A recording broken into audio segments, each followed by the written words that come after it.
Ciao ragazzi, CP here with another Juve Power News update.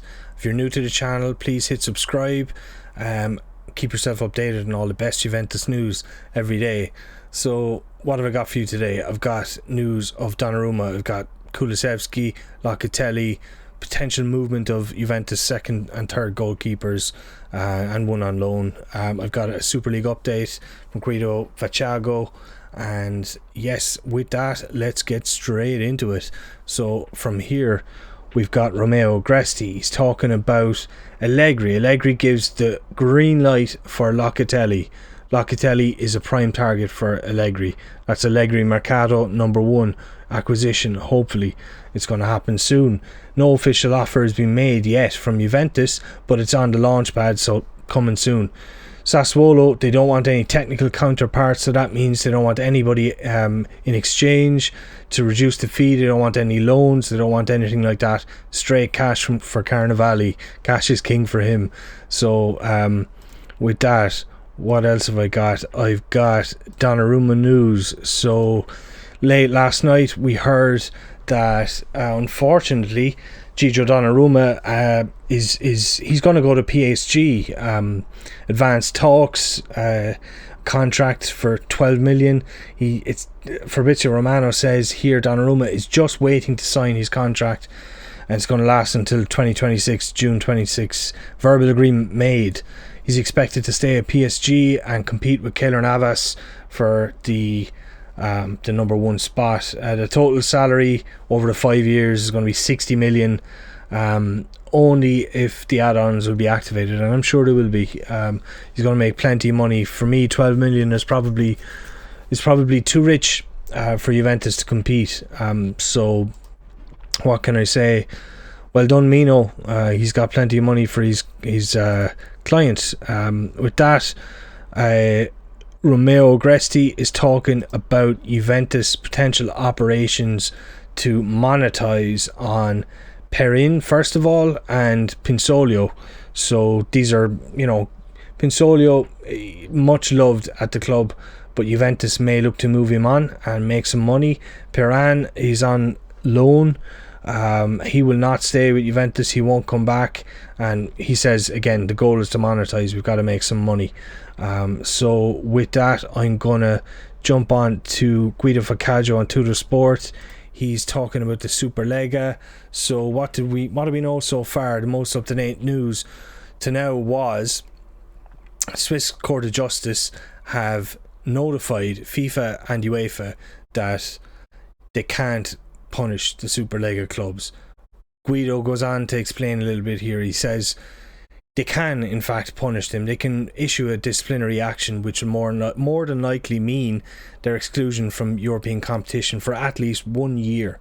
So the ruling that came from the Commercial Court of Madrid, that's what the Swiss Court of Justice was respecting, but it's not a point of law. It means basically if UEFA issue something and it goes against that ruling, they could be liable for significant damages, lots of money. So Guido says almost certainly they will issue the ruling and exclude the teams from the Champions League. But at that point, he says two appeals will start simultaneously. One a law appeal, and the other will be the commercial appeal. So the law appeal will be to the Tribunal of Arbitration of Sport, which is in Lausanne in Switzerland again, and they'll look to find a resolution to the matter, but in the meantime they will suspend any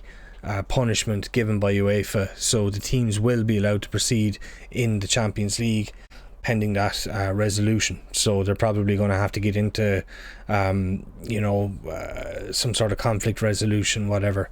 But because the Spanish court has given a ruling, then UEFA will have to try and appeal to that ruling, and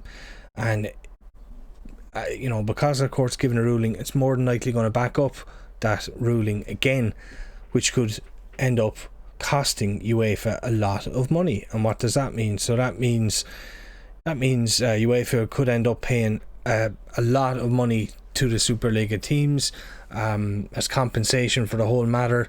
and hopefully it turns out to be a big embarrassment for UEFA and for Chefrin, and hopefully Chefrin loses his job, and also hopefully the Superleague teams, Real Madrid, Barcelona and Juventus, will not lose us out on a single game of European football. So it turns out it's stacked in our favour at the moment. It turns out that Agnelli and co did their homework, that they had plans for all eventualities. Guido also points out that Chefrin seems more inclined to get into a personal kind of a battle with Agnelli rather than lead, and I said this on a video there very recently. I just don't think the guy is professional enough, and he shouldn't be leading.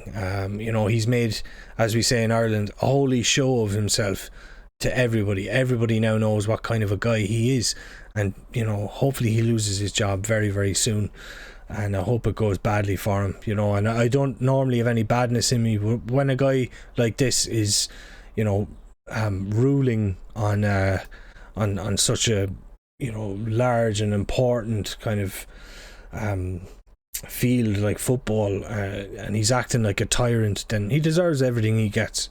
With that, I'm going to jump onto news. Unfortunate news for Dejan Kulusevski. He's tested positive for COVID-19. So Kulusevski is in the Swedish camp getting ready for the European Championships, the first game of which starts in 6 days' time. So he apparently reported flu-like symptoms, and he was tested. He tested positive, but Jan Arnesen, the coach, says he's got a very low viral load. So what does that mean? He doesn't expect that any of the other players have caught the infection, but also two, he expects him to recover in a reasonable period of time. So they haven't called up another player. Kulusevski is still there. He's in isolation, and they expect him back for the second game, which is after the Spanish game. So I've got to wish Kulusevski all the best. He's had a very good finish to the season. I was really hoping that he would actually do well in the European Championships, and it would go from strength to strength. He's a guy that needs confidence. He needs games. He needs, but the quality is there. He could become a monster, and I really hope that he still can do that in the European Championships. Obviously, we don't know what way it's going to go. He could miss out entirely, but I hope it goes well for him. I wish him all the best, and Forza Kulu, So with that, guys, I've got to thank everybody for supporting me so far. The channel has grown. People are watching. Very, very grateful, and I'm going to remind people to hit the bell icon to be notified for new videos that are uploading. Give me a like, give me a comment on any of the news. I respond to everybody, and yeah, just thanks very much. Also, just to keep an eye out for Juve Power Talk, which is our podcast. We're going to have one later on. I've got two great guests coming on with me, and it'll be nice to introduce them to you. Some you know, some you may not know. And we're going to go through all the news, all Juventus talk. We're going to be live on YouTube and Twitch. So Juve Power is YouTube, and Steve Power is the Twitch channel. I'll leave all the details down below in the description. And just with that, ciao ragazzi, and see you all very, very soon.